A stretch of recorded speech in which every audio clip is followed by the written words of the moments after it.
Hello, everyone. I'm Michelle Millsap. I'm actually your Unity of South Sound board secretary this year. I was asked by Reverend Jeffrey to do a video for the Prosperity series. And so I'll be sharing a little bit with you. First of all, I'm referencing notes, so just don't mind me if I look off to the side. Prosperity sums up all of life, not just money. I am such a firm believer in this, even though quite often, even for myself, the first thing I think of, or many people think of when they think of prosperity, is they think of money or financial things. And so it is so much more than that. But I'll address that first here by giving you a little story about my life and a time in my life that was extraordinarily difficult. I had little girls, right? Young children. My house was being foreclosed on. I had no money. I had a hard time I was, in fact, receiving WIC, which I was extremely grateful for, which is Women, Infant, Children's Program, where you receive help from the government in trying to get food for yourself and your children. And one of my daughters was, I would say, about 5 or 6. She was in elementary school. And it was a really rough time. And I was in a big hole, you could say, a financial hole and an emotional and mental hole. I was in a big feeling of lack, right? And as our third principle says, thoughts in mind produce after their kind. We create our life experiences through our way of thinking. Well, that goes both ways, right? And my way of thinking was lack at that time. And my daughter came to me. She was about, like I said, 5 or 6, something in elementary school. And this was near Christmas. And one of her friends had given her a Christmas present. It was pretty early, actually, I think early December. And her friend gave her a Christmas present, and she came to me and asked me if she could give her friend a Christmas present. And I'm getting emotional here. This was a big turning point in my life. She asked me if she could give her friend a Christmas present, and I told her no, that we didn't have the money for that, because I was coming from a place of lack. And sometimes, I don't know about you, but I need to get whacked over the head with something before I learn a lesson. And this was one of those times. So, a week or 2 later, whatever it was, she had written a letter to Santa Claus. And of course, I was trying to provide some sort of Christmas for my children. And that was probably part of my thinking too. I wanted to save the money for what I could do. And she wrote a letter to Santa, and I intercepted, of course, and I read it, and it said, I don't want anything. I just want a present for my friend. And so then that was the whack in the head that I needed to get out of my stinking thinking about lack. And I realized, Michelle, you weren't using all your resources. I mean, I could have come up with $1 and gone to the dollar store and picked up a doll, or a toy from the dollar store. We could have done something. I was in stinking thinking, I was thinking in lack, and that's what I was living in. And so, in talking with some of my friends at work and my boss, she gave me this fabulous gift that was a gift for Natalie to give to her friend. And that made me realize I was limiting myself, right? There's so many resources that are not traditional, that are not money or material things, even though this had to do with a gift. The resource there was my boss, my friend that was my boss, who provided for me. And so that was a huge lesson for me. And I learned a lot from that, and my life changed after that. And my life changed because my thinking changed. I started to to think differently, right? And so again, just like the third principle in unity, think it, what you think becomes your reality. So I learned a big lesson, and I moved toward gratitude. So for the littlest things, and I will reference Reverend Deborah Olive, who attends Unity of South Sand and used to be the minister at Unity of Tacoma, where I went for many years. And she used to say, and it really touched my heart during that time when I had so little material things, that to be grateful, even if it was for air to breathe and the lungs to breathe the air with. And so I started a journey of gratitude. There was lots of journeys going on there, but that was one of the journeys. And so during that time too, part of the flow that Reverend Jeffrey has been talking about, the giving and receiving and the flow of the universe, right? Part of that's gratitude for just the smallest little things. And part of it is giving, obviously. And right now we're doing our intentional giving series. So of course, the intentional giving has to do with funding the church, a place that we love so much, that provides so much to us, and we need to give into that flow as we can. But I will tell you that back in those days when my house was in foreclosure and all those things, I didn't have a lot of money to give. But that's not the only thing that we have to give. And so part of prosperity is giving of whatever you are able to give, whether it's finances, which is obviously something that is needed in the world, and some of us have, and some of us don't have. But if we don't have it, then we can also give of our time or our talents. And that was back when I was at Unity of Tacoma, and I would give of my time as I could, being a single parent raising a couple young girls. But more importantly, too, I would give of my talents. I happen to be able to sing and have done that actually professionally before, quite a long time ago. But I was able to donate my time and save the church a little bit of money by doing solos at Unity of Tacoma. And I really loved it. And it was fabulous that I was able to give something back to a place that I received so much from. And that's how I feel about Unity of South Sound. I receive so much back from them. And so I give lots of time right now, and I try to give of my talents as well every Sunday with the congregational singing. Not every Sunday, but lots of them. And then I just want to quickly, because I'm over time, say watch for the blessings, and to as our fourth principle says, pray it, affirmative prayer, and then live it. And so recently I've been wanting to move forward in my career. And so I just kind of started talking about that. That's a type of affirmative prayer, putting things out into the universe that you want to receive back. And then you have to watch for the blessings. And I happened to be in a conference where they talked about a scholarship for HR certification, which would advance my career. And I thought, I'm going to throw my hat in the ring. And I got the scholarship.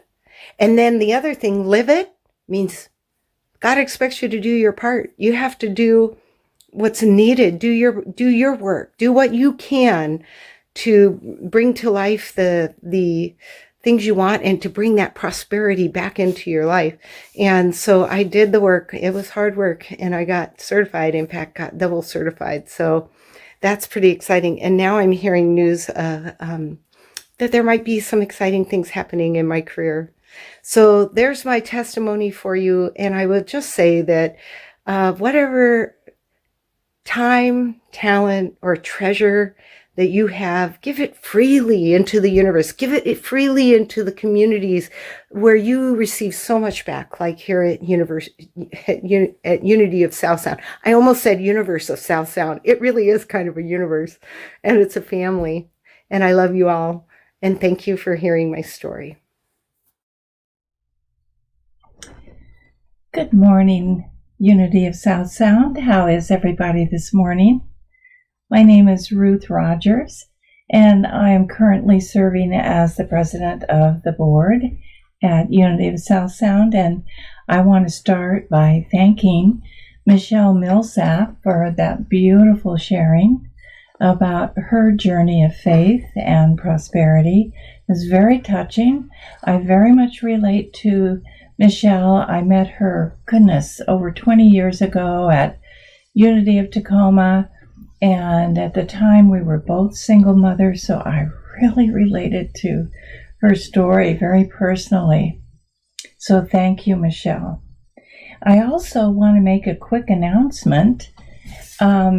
Today, something really special is going on after the service. Starting at 11:15, we have another drive-by activity like we've had in the past.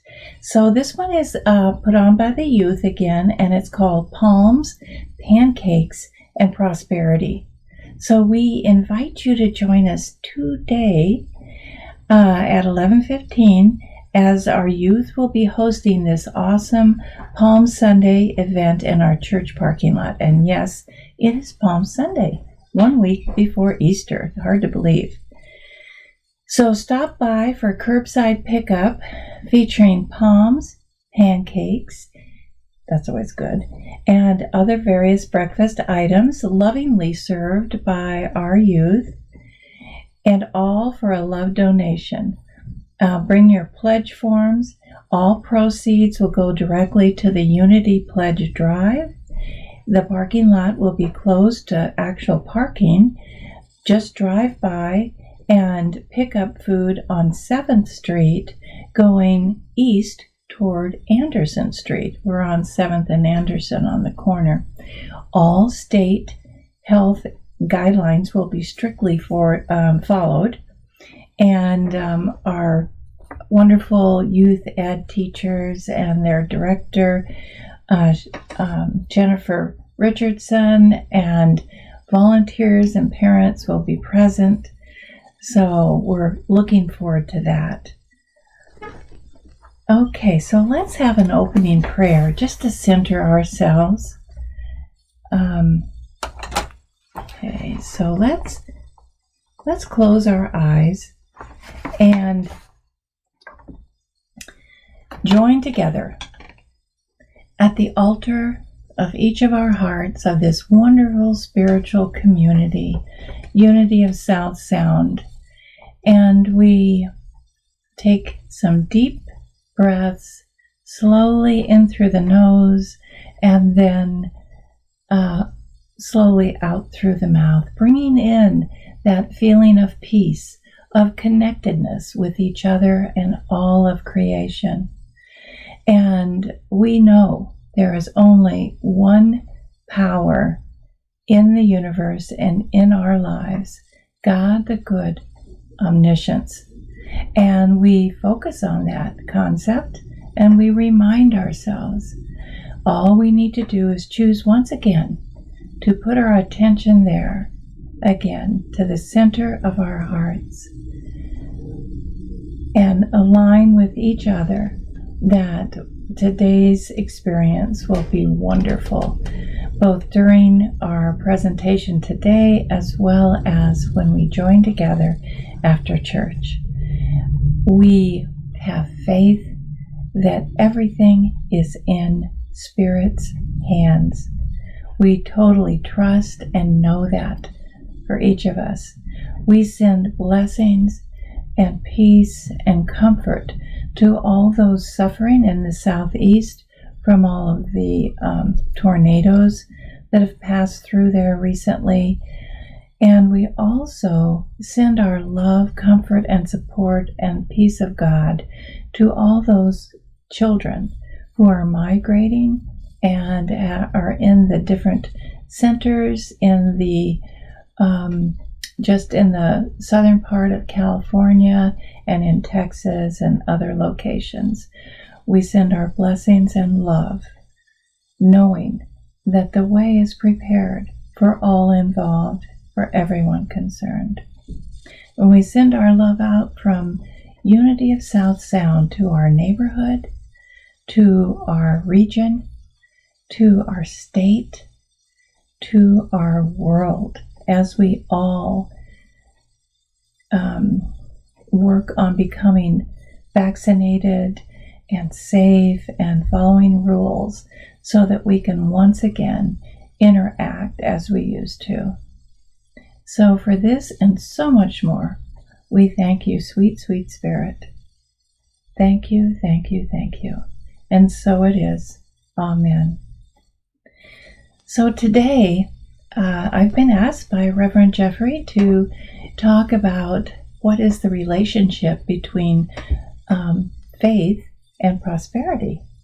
And so my title, for what it's worth, today is Prosperity and Abundance, what's faith got to do with it? Kind of that same little spunk of Tina Turner when she said, what's love got to do with it? So, I just want to kind of review what Jeffrey spoke about earlier, that this is a 4-part series. So part 1 was dreaming big and asking yourself, what would you love? The second week, he spoke on making room for our good. So we have to clean out and update our energy. And then last week he spoke on conviction and divine demonstration, knowing that we know. All of these topics kind of overlap and complement each other. And so today, the final topic is faith and why it's such a significant factor in manifesting our desires. So I always like to start first with talking about our connection to faith and how faith is defined within unity, because we tend to lean toward the metaphysical definition. So faith, according to Charles Fillmore, our co-founder, is the perceiving power of the mind linked with the power to shape substance. That's pretty heavy stuff. Spiritual assurance, the power to do the seemingly impossible. But we know that with God, with Spirit, all things are possible.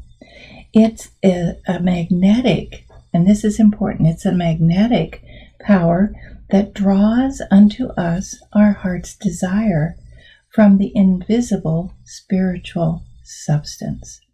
Faith is a deep inner knowing that which is sought, and this is important, is already ours for the taking. Because let me explain this.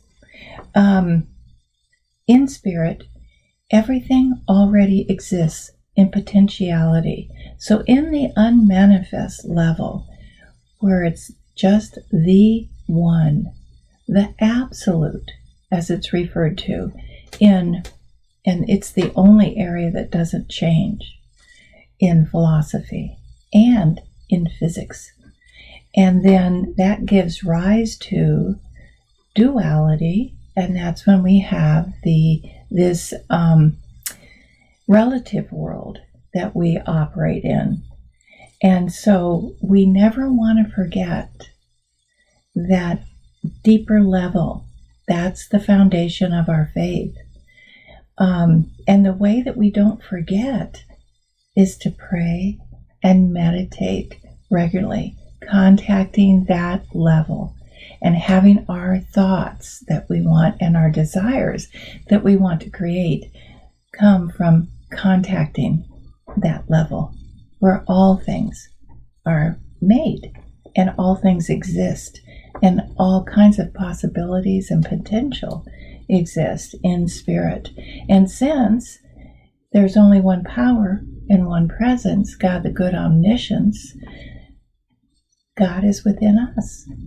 You know, to me it's mystical, but it's so logical. And on one level, it's very easy to understand, but it's easy to forget because it's not so obvious when we look at the relative world. So, faith actually is the foundation of all that we do. Jesus spoke of a new condition for the upliftment of the race. He called it the kingdom of the heavens. He said it must be built upon the foundation typified by Peter. That's why, Simon, then he said, I will build my church upon you. And Peter was the rock, meaning very stable and permanent, who represents faith. This is proof that faith is closely related to the enduring, firm, unyielding forms of substance. The development of the faith faculty is key to spiritual realization. According to your faith, be it done unto you. Matthew 9:29. So faith in God is the substance of existence. To have faith in God, I love this, to have faith in God is to have the faith of God. We must have faith in God as our Father and source of all the good we desire. Faith is more, however, than mere belief. It's the very substance of that which is believed. In other words, you can't separate from that primary level, pre-creation, the unmanifest, pure consciousness, unity, and pure potentiality that underlies everything. We need to release any kind of thoughts of condemnation, enmity, and resistance. It must be released and divine love declared. Then faith will work unhindered. Any other beliefs that don't align can't hold anything back because we've released those. When faith is exercised deep in spiritual consciousness, it finds its true abode. And under divine law, and this is divine law, without variation or disappointment, it brings results that are seemingly miraculous. So I'm going to tell you a quick little story. And that is that one time I was in charge of a program at a community college where I worked back in Nebraska, and we were trying something brand new. And this is like 25, maybe 30 years ago, long time. And we were providing summer programs for all of the children that surrounded this, that were in this 4-county area. So we had 3 big college locations there. And I was the coordinator of these programs. And so we were opening the first one, and we had a lot of sports and very active things planned for the kids.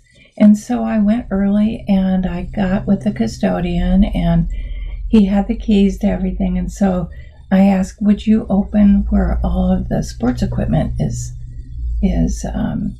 stored? And he said, sure. And he took out the key and he put it in, and it wouldn't open. And I said, and he said, I'm sorry, I don't know what to do. And I said, give me that key. And there was no way I was not going to have that door open. And I spoke my word. I said, with God, all things are possible. And I put the key in, and I turned it, and that puppy opened. And he looked at me. His eyes were about this big. And he said, I don't believe that just happened. I said, oh, ye of little faith. And he said, Ruth, you really demonstrated your faith just then in action. And I said, yeah. I was feeling pretty feisty, and I was aligned with God that those children were not going to be disappointed. And I know you all have so many stories like that that you could share too. Anyway, so again, he that believeth on me, the works that I do, shall he do also, and greater works than these shall he do. John 14:12. If you remember all the times that Jesus did different, what they called miracles and healings, when people thanked him profusely for the healing, he said, It is your faith and your belief that is that why this was able to happen. So I love the topic of faith and how it's what its relationship is to prosperity. So I want to share a little bit some of my background as to why I think my personal faith is so strong. That's not to say I don't occasionally fall asleep, because let me tell you, I do, or temporarily forget. I just have to always remember, choose once again to remember and to focus on God, our connection with God and the power therein. So that's what I do, and I recenter myself through meditation and prayer, and I remind myself of what I learned long ago in my 20s. So I've been a member of Unity since the early 80s, and participated in several Unity congregations around the country. I found Unity after I'd studied Transcendental Meditation, and this is back again in the early 80s, and I had decided to become a TM teacher. I was wanting, after that, to find a church or center that integrated Eastern and Western beliefs, since my study and experience through meditation had so broadened my spiritual perspective and, frankly, my consciousness. I still saw Jesus as my personal God, and I had a broader view of God in general through the Eastern philosophy of Hindu and Buddhism and Zen. So when I studied TM, as we called it, I learned a lot about manifesting our desires and how it all works. Our teacher, Maharishi, was a physics major. He was an Indian guru, but he was a physics major in college. And so when he wanted to teach us not just the intellectual information, but also what was happening during our actual experience of meditation, because he knew knowledge has two parts, intellectual and actual experiential. One without the other is not complete, or certainly not as complete. So these physics scientists, this was when things were just happening around the concept of the quantum physics, and so we learned about what happens when we transcend. So I want to make a comparison of our consciousness to a body of water.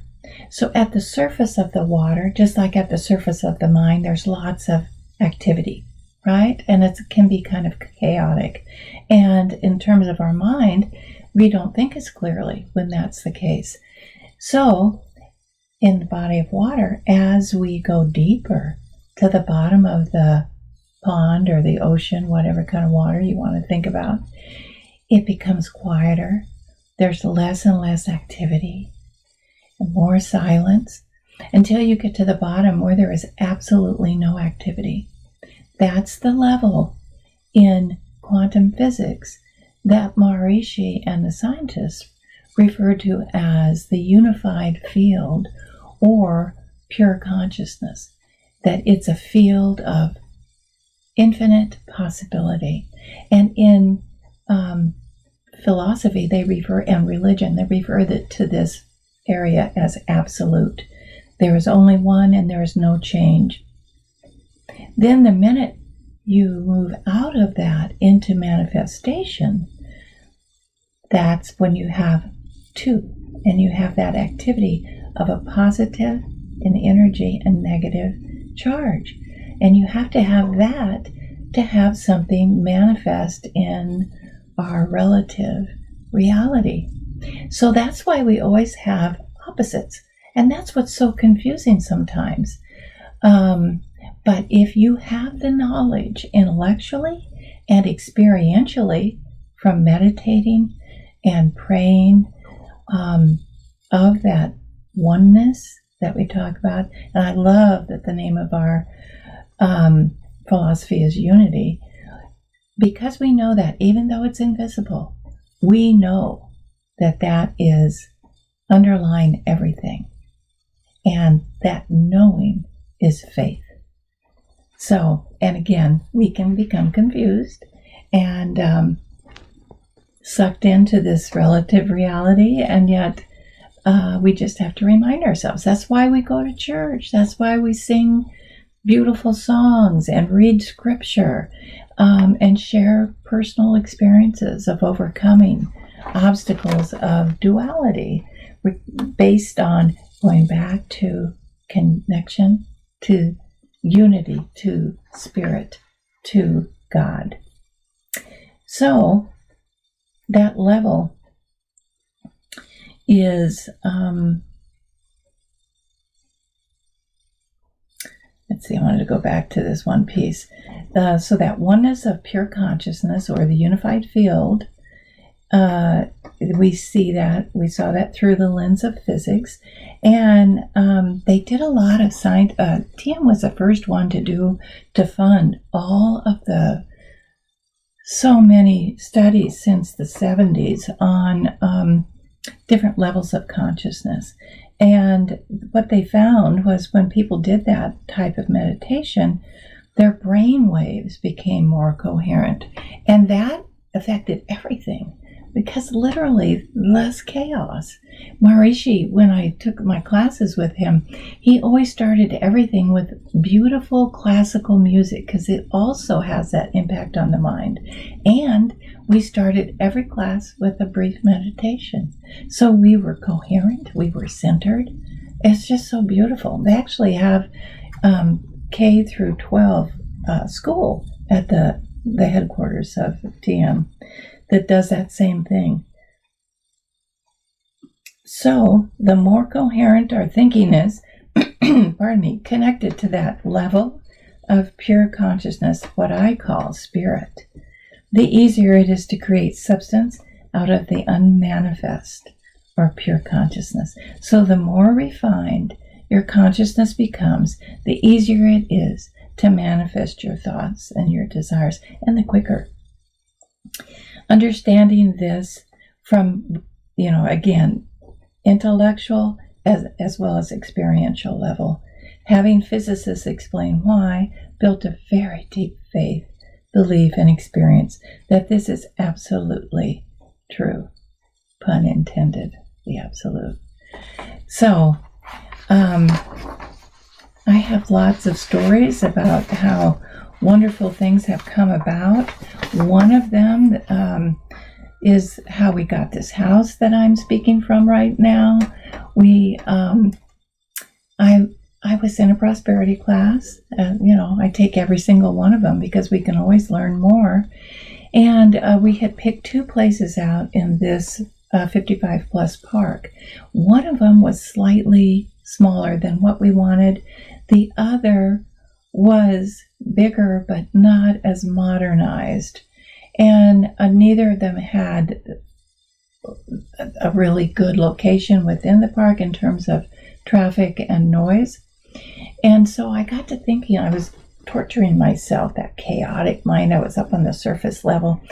And then I remembered what Mary Morrissey had said in one of the videos, and what Jeffrey referred to, asking ourselves, what would you love? And I thought, what would I love? Well, I would love the right size that I want. I would love quartz countertops and wood floors. And I would love an open floor plan. And I would love to be in a part of the park that is more quiet. And so I said my prayer and my affirmations, and I thanked God that this was already true and that it wasn't my problem. I've turned it all over to Spirit. And I'll be darned, we went to talk about buying the first house, the one that was too small, and it was sold the night before. Then we went and talked to the person. We had an appointment with an hour later with the realtor for the house that wasn't as modern. And in the meantime, we were walking along, and I was chatting with a woman and telling her, we wanted to move here, etc. And she said, hey, I have a friend who hasn't put his house on the market yet. And this day was a park-wide garage sale, if you can imagine. And so she said, he's just up about 3 or 4 houses. His name is Ron. Go on up there, and he's in the driveway. Talk to him. Tell him I sent you. Her name was Linda. And tell him you're interested in his house. So we did that. And he said, well, would you like to step inside? And we said, yes. Okay. We came inside. Wood floors, quartz countertops, open floor plan, very modern, very pretty, very quiet. And within about 10 minutes, we shook. And within a month, we moved. And that was the weekend before the church moved. So I had a lot of moving going on during that period. But we're still here, and we absolutely love it. And it's been great. So all I had to do was touch into what would I love, what is my heart's desire, and continue my practice of praying and thanking God ahead that it's already done, and not to mess with that. So I encourage you, think about your faith journey. Keep doing your meditation and your prayers. Keep attending church and our activities and studying. And, it's an absolute guarantee that you will have abundance of whatever your heart desires is. So, thank you so much for hanging with me today. And I want to do a quick little closing prayer, kind of a combo of a prayer and meditation. So let's close our eyes again. Take some deep breaths in through the nose, out through the mouth, and bring in that deep desire, connecting with that level of pure consciousness that I mentioned earlier, where there is only one power in the universe and in our lives, God the good, omniscience. Thank you, dear sweet Spirit, for all of our blessings, for the wonderful opportunities we have, whether it be on video, in person, through literature, through music, whatever path we're taking, to connect with Spirit, to acknowledge and focus on the interconnectedness of all of life through the unseen, pure consciousness level, the absolute, non-changing, pure love of Spirit, God, nature, whatever. No name can capture what God is. It transcends language. So today we go there. We have a moment or two of silence right now.